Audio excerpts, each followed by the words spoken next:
प्रिय छात्रों, आपका इस चैनल में स्वागत है। आज मैं क्लास 10th का बायोलॉजी लेकर के आया हूँ। जो छात्र 2022 में बोर्ड एग्ज़ाम देने वाले हैं उनके लिए यह वीडियो बहुत ही लाभदायक होगा। तो चलिए अब हम इस चैप्टर को शुरू करते हैं। बायोलॉजी का पहला चैप्टर जैव प्रक्रम पोषण, लाइफ प्रोसेस न्यूट्रिशन जिसका इंग्लिश होता है। तो जो भी इस चैनल पर नए हैं वो कृपया इसको सब्सक्राइब कर दें और बेल आइकन को दबा दें ताकि जो भी वीडियो अपलोड हो उसका नोटिफिकेशन सबसे पहले आप तक पहुँचे। तो अब हम शुरू करते हैं जैव प्रक्रम पोषण।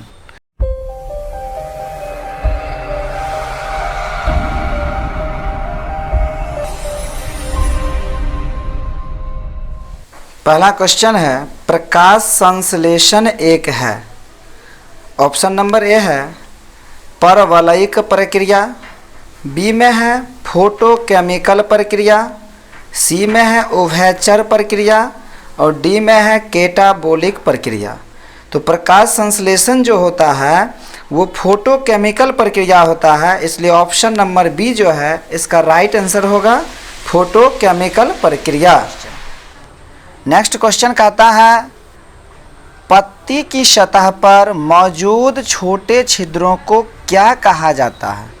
देखिए पत्ती जो होता है पेड़ पौधा में उसमें एक छोटा छिद्र पाया जाता है, उसको हम क्या कहते हैं। ऑप्शन नंबर ए कहता है अस्टोमेटा, बी कह रहा है रक्षक कोष, सी कह रहा है क्लोरोफिल और डी में है इनमें से कोई नहीं। तो देखिए पत्ती के सतह पर जो छोटा छिद्र होता है उसको हम कहते हैं अस्टोमेटा। क्या कहते हैं? तो अस्टोमेटा। तो आपका ऑप्शन नंबर ए जो है इसका सही आंसर होगा अस्टोमाटा। तो अस्टोमेटा को हम लोग जो है इसको छिद्र कहते हैं। क्या कहते हैं? तो छिद्र कहते हैं। नेक्स्ट क्वेश्चन है क्वेश्चन नंबर 3, प्रकाश संश्लेषण में क्लोरोफिल का उपयोग किया जाता है। तो कहता है प्रकाश को अवशोषित करना, पानी के अणु को तोड़ना, ऑक्सीजन को अवशोषित करना, इनमें से कोई नहीं। देखिए क्वेश्चन है प्रकाश संश्लेषण में क्लोरोफिल का उपयोग किस में होता है। तो देखिए ये प्रकाश को अवशोषित करता है। प्रकाश को क्या करता है? अवशोषित करता है। राइट आंसर होगा ए, प्रकाश को अवशोषित करता है। ठीक है, अब हम देखते हैं नेक्स्ट क्वेश्चन। पौधे में कार्बोहाइड्रेट के रूप में जमा होता है कि पौधे में कार्बोहाइड्रेट के रूप में क्या जमा होता है। तो ए में है शर्करा, बी में है ग्लाइकोजन, सी में है स्टार्च और डी में है माल्टोज। ठीक है, तो देखिए पौधे में जो कार्बोहाइड्रेट के रूप में जो है जमा होता है उसको हम कहते हैं स्टार्च। क्या कहते हैं? तो स्टार्च कहते हैं। इसलिए ऑप्शन नंबर सी जो है इसका राइट आंसर होगा।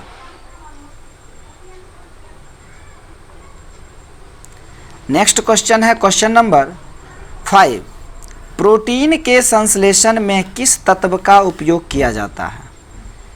तो ए ऑप्शन कर रहा है हाइड्रोजन, बी कर रहा है ऑक्सीजन, सी कर रहा है नाइट्रोजन और डी कर रहा है जल।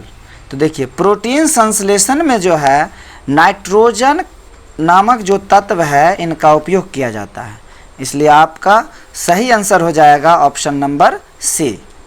क्वेश्चन नंबर 6 है पाचन के बाद कौन प्रोटीन में परिवर्तित हो जाते हैं।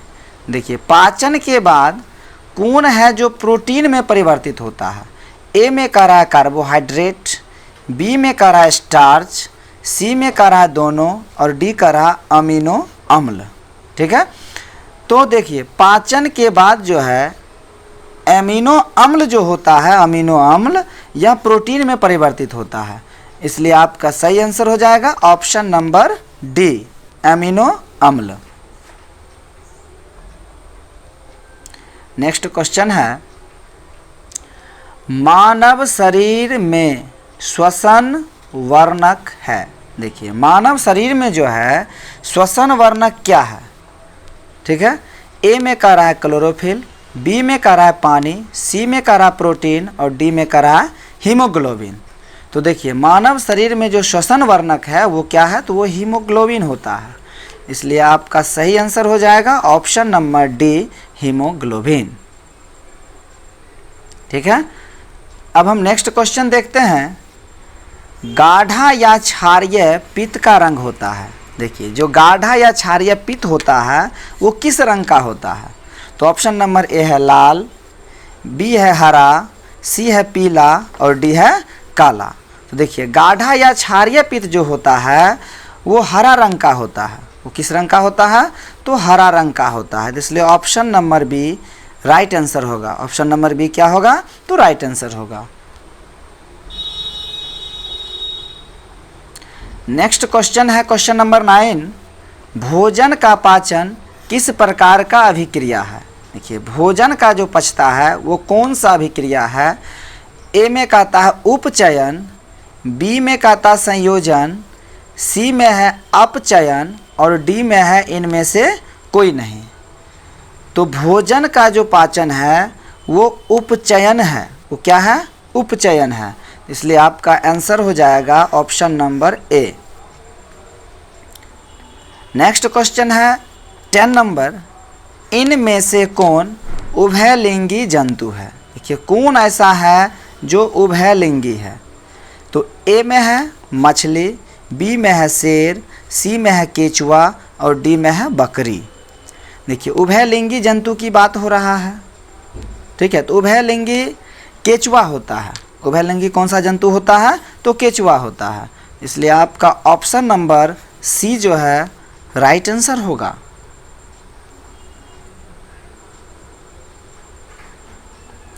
क्वेश्चन नंबर 11 है, प्रकृति में ऑक्सीजन का संतुलन कैसे बना रहता है। ठीक है। तो ऑप्शन ए कह रहा है संयोजन क्रिया, बी कह रहा प्रकाश संश्लेषण क्रिया, सी में कह रहा अपघटन और डी में है इनमें से कोई नहीं। देखिए ऑक्सीजन का संतुलन जो होता है वो प्रकाश संश्लेषण क्रिया के द्वारा जो है इसका संतुलन बना रहता है। तो प्रकाश संश्लेषण, जिसको हम इंग्लिश में फोटोसिंथेसिस कहते हैं, तो इस प्रक्रिया के द्वारा जो है ऑक्सीजन की मात्रा का जो है संतुलन रहता है। इसलिए आपका सही आंसर हो जाएगा ऑप्शन नंबर बी, प्रकाश संश्लेषण। नेक्स्ट क्वेश्चन है, किसके कारण रक्त लाल होता है। देखिए रक्त जो होता है वो लाल किसके कारण होता है।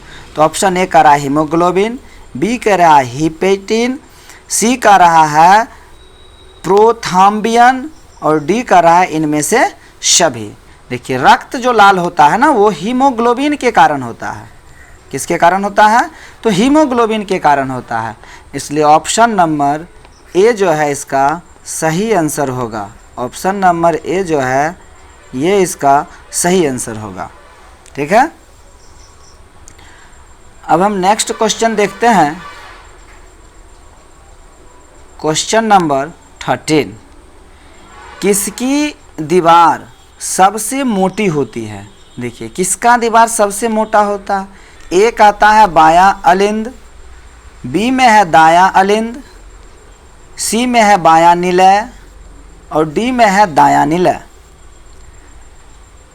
तो देखिए इसका सही आंसर जो होगा वो होगा बायां निलय। बायां निलय की जो दीवार होती है वो मोटी होती है।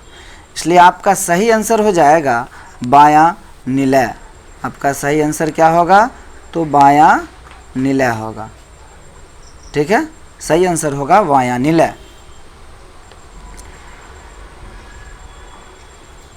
नेक्स्ट क्वेश्चन है, पचे हुए भोजन का अवशोषण किसके द्वारा होता है। देखिए तो ऑप्शन कह रहा बड़ी आंत, अमाशय, इलियम के विलाई, इनमें से कोई नहीं। तो पचे हुए भोजन का जो अवशोषण होता है वो इलियम के विलाई द्वारा होता है। किसके द्वारा होता है, तो इलियम के जो है विलाई द्वारा होता है। इसलिए आपका राइट आंसर हो जाएगा इलियम के विलाई द्वारा। इसलिए ये आपका सही आंसर होगा। क्वेश्चन नंबर 15 है, अमीबा में भोजन का अंतर्ग्रहण किसके द्वारा होता है? ठीक है, तो मतलब अमीबा जो भोजन करता है वो किसके द्वारा करता है? ए में है मुख, बी में है कूटपाद, सी में है आंत और डी में है ग्रहणी। तो अमीबा में जो भोजन का अंतर्ग्रहण होता है वो कूटपाद के द्वारा होता है। किसके द्वारा होता है? तो वो कूटपाद के द्वारा होता है। यही आपका जो है सही आंसर होगा, यानी option number B. Next question है, मनुष्य में कितनी जोड़ी लार ग्रंथियां पाई जाती है? देखिए, मनुष्य में 3 जोड़ा लार ग्रंथि होता है। कितना होता है? तो 3 जोड़ा लार ग्रंथि होता है, लेकिन मेरा ऑप्शन ए है 1, बी में है 2, सी में है 3 और डी में है 4। इसलिए मेरा ऑप्शन जो है वो सी नंबर ऑप्शन सही होगा, यानी कि कितना जोड़ा पाया जाता है? तो 3 जोड़ा पाया जाता है। कितना जोड़ा पाया जाता है? 3 जोड़ा पाया जाता है। नेक्स्ट क्वेश्चन देखते हैं, क्वेश्चन नंबर 17, निम्न में से कौन एक परजीवी पौधा है? ए में का रहा बेल, बी में है अंगूर, सी में है अमरलता और डी में है इनमें से सभी। तो देखिए, अमरलता जो होता है वो परजीवी पौधा है। ठीक है, तो ऑप्शन नंबर सी जो है आपका राइट आंसर होगा, अमरलता। ठीक है, नेक्स्ट क्वेश्चन है, मनुष्य में कौन उत्सर्जन से संबंधित अंग है? मतलब कौन जो है इसका उत्सर्जन अंग है? ए में करा वृक्क, बी में करा अमाशय, सी में करा ग्रंथियां और डी में करा इनमें से कोई नहीं। तो देखिए, मनुष्य का जो उत्सर्जन तंत्र होता है वो वृक्क होता है। वो क्या होगा? तो वृक्क होगा। तो आपका ऑप्शन नंबर ए जो है ये आपका राइट आंसर होगा। ऑप्शन नंबर ए जो है ये आपका राइट आंसर होगा, वृक्क। अब हम देखते हैं नेक्स्ट क्वेश्चन, क्वेश्चन नंबर 19, मनुष्य के शरीर में निम्न में से कौन एक अवशेषांग है? ठीक है, ए में का रहा यकृत, बी में का रहा आंत, सी में का रहा है अपेंडिक्स और डी में है वृक्क। देखिए, कहता मनुष्य के शरीर में कौन एक जो है अवशेष अंग है, मतलब ये अंग जो है अवशेष में है। तो आपका ऑप्शन नंबर सी जो है ये अपेंडिक्स जो होता है वो एक अवशेषांग है। इसलिए ऑप्शन नंबर सी जो है इसका राइट आंसर होगा, अवशेषांग अंग कौन है? तो अपेंडिक्स है। नेक्स्ट क्वेश्चन है, इनमें कौन प्रकाश संश्लेषी अंगक है? मतलब कौन ऐसा है जो प्रकाश को संश्लेषित करता है? तो ए नंबर ऑप्शन का रहा हरित लवक, बी में का रहा पत्ती, सी में का रहा स्टोमेटा और डी में का रहा है जड़। तो देखिए, हरित लवक जो होता है वो प्रकाश संश्लेषी अंगक होता है। इसलिए ऑप्शन नंबर ए जो है ये राइट आंसर हो जाएगा, हरित लवक। नेक्स्ट क्वेश्चन है, इनमें से किस छिद्र के द्वारा ग्रासनी ग्रास नली में जुड़ा होता है? तो ऑप्शन नंबर ए है मल द्वार, बी में है कंठ द्वार, सी में है निगल द्वार और डी में है इनमें से कोई नहीं। तो देखिए, ग्रासनी जो है ये ग्रास नली से जुड़ा रहता है। किसके द्वारा? तो ये जो है जुड़ा हुआ रहता है निगल द्वार के द्वारा। ठीक है, किसके द्वारा जुड़ा रहता है? तो निगल द्वार के द्वारा। देखिए, तो आपका सही आंसर हो जाएगा option number C. Next question है, ग्रहणी भाग है। ग्रहणी भाग है तो किसका भाग है? तो ए नंबर ऑप्शन है मुख गुहा का, बी में है अमाशय का, सी में है बड़ी आंत का और डी में है छोटी आंत का। देखिए, ग्रहणी किसका भाग है? तो ग्रहणी जो है यह छोटी आंत का भाग है। किसका भाग है? तो छोटी आंत का। तो देखिए, ऑप्शन नंबर डी जो है ये आपका सही आंसर होगा। ऑप्शन नंबर डी आपका सही आंसर होगा, छोटी आंत। नेक्स्ट क्वेश्चन है क्वेश्चन नंबर 23। वनस्पति संवर्धन से संबंधित विज्ञान की शाखा को क्या कहते हैं? देखिए, वनस्पति संवर्धन हम विज्ञान की किस शाखा के अंतर्गत अध्ययन करते हैं? तो ए में कह रहा है ओलेरिकल्चर, बी में कह रहा है हॉर्टिकल्चर, सी में कह रहा है एग्रीकल्चर और डी में कह रहा है फ्लोरिकल्चर, है ना। तो इसको आप लोग लिख लीजिएगा, ये होता है फ्लोरिकल्चर, ठीक है, फ्लोरिकल्चर। ये मिस्टेक से क आधा वर्ण हो गया और ल पूरा हो गया, लेकिन कल्चर में क पूरा होगा और ल आधा वर्ण होता है, तो इसको हमने लिख दिया है फ्लोरिकल्चर। तो ऐसे देखिए, इसका आपका सही आंसर जो होगा वो होगा हॉर्टिकल्चर। क्या होगा? हॉर्टिकल्चर। यानी हॉर्टिकल्चर जो है यह वनस्पतिक संवर्धन के अंतर्गत आता है, यह जो है एक विज्ञान की शाखा है। अब हम नेक्स्ट क्वेश्चन देखते हैं, जैव प्रक्रम के अंतर्गत कौन आता है? देखिए, जैव प्रक्रम के अंतर्गत कौन आता है? ए में है पोषण, बी में है उत्सर्जन, सी में है श्वसन और डी में है इनमें से सभी। देखिए, तो जैव प्रक्रम के अंतर्गत पोषण भी आएगा, उत्सर्जन भी आएगा और श्वसन भी आएगा, अर्थात ये तीनों का तीनों आता है। तो ऑप्शन नंबर डी जो है ये सही आंसर हो जाएगा। इसलिए इनमें से सभी जो है इसका सही आंसर होगा। तो ये इसका राइट आंसर है option number D. Next question है 25। मनुष्य में आहार नाल का अंतिम भाग होता है। देखिए, बड़ी आंत, छोटी आंत, सी में करा गुदा और डी में करा अपेंडिक्स। तो मनुष्य का जो आहार नाल होता है ना, उसका अंतिम भाग होता है गुदा। क्या होता है? गुदा। तो आपका ऑप्शन नंबर सी जो है ये आपका राइट आंसर होगा, गुदा। नेक्स्ट क्वेश्चन है 26। मनुष्य के शरीर में एंटमीबा हिस्टोलिका कहाँ पाया जाता है? तो देखिए, ऑप्शन का रहा है ए में आहार नाल में, बी का रहा आमाशय में, सी का रहा आंत में और डी का रहा इनमें से सभी। तो देखिए, अब किस में पाया जाएगा? तो एंटमीबा हिस्टोलिका जो होता है ये आंत में पाया जाता है। कहाँ पाया जाता है? आंत में। इसलिए आपका राइट आंसर हो जाएगा ऑप्शन नंबर सी, ठीक है। अब हम नेक्स्ट देखते हैं क्वेश्चन नंबर 27। पेट में भोजन पचाने के लिए निम्नांकित में किसकी सहायता होती है? देखिए, भोजन जो पेट में पचता है उसमें क्या सहायक होता है? ए में कह रहा हवा, बी में कह रहा पानी, सी में कह रहा एंजाइम और डी में कह रहा खनिज, ठीक है। तो देखिए, भोजन को पचाने के लिए हमें मुख्य रूप से एंजाइम की जरूरत पड़ती है। पेट में भोजन पच रहा है तो किसका जरूरत पड़ेगा? तो एंजाइम का। तो ऑप्शन नंबर सी जो है ये आपका राइट आंसर होगा, एंजाइम, ठीक है। नेक्स्ट क्वेश्चन है क्वेश्चन नंबर 28। प्रकाश संश्लेषण की प्राशिकीय प्रक्रिया हरित लावक के किस हिस्से में होती है? देखिए, ए में कह रहा है ग्राना, बी में कह रहा है अस्ट्रोमा, सी में कह रहा है बाहरी झिल्ली और डी में कह रहा है आंतरिक झिल्ली। तो ये जो है ग्राना के द्वारा होता है। किसके द्वारा होता है? तो ग्राना के द्वारा होता है। इसलिए ऑप्शन नंबर ए जो है ये आपका राइट आंसर होगा, मतलब ग्राना, ठीक है। अब हम नेक्स्ट क्वेश्चन देखते हैं। पाचन क्रिया में प्रोटीन निम्न में से किस पदार्थ में बदल जाता है? देखिए, प्रोटीन किस पदार्थ में बदलेगा?